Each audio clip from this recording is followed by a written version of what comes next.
Sauron, the Lord of the Rings, was the main antagonist for the Lord of the Rings trilogy. His influence over Middle-earth could not be overlooked, but even during his height of power, there was one who could have allied itself with him. Durin's Bane, the Balrog of Moria. When Arda was young, Sauron joined forces with arguably the most powerful Valar of the time. Morgoth enlisted Sauron into his service and granted him great authority, being his second in command of the Dark Lord's forces. Among the many generals under his service, Morgoth had enlisted the Balrogs, who were also Maiar, the same order as Sauron himself. Despite the Balrogs being formerly Maiar, just like Sauron was, they were not of his same ranking within Morgoth's rule. This may be due to craft and strategy, as opposed to a ranking in power. Sauron was able to manipulate others just like his master did. The Balrogs were used as blunt instruments in battle, and at times were used as bodyguards for the Dark Lord himself.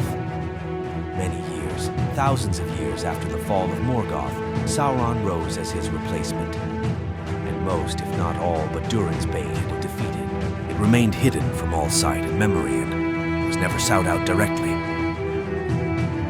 The dwarves built Moria on top of his abode and delved too deeply into the earth.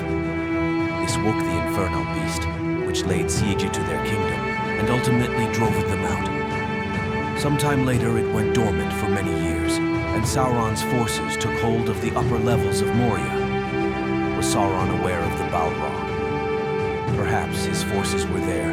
It would be hard to imagine that they would not report it. Perhaps he may not have gotten an accurate description of it, but he could have derived its true nature being on of his own order after all. Some believe that Sauron willingly avoided the Balrog and just allowed it to roam free due to it being so powerful and hard to control.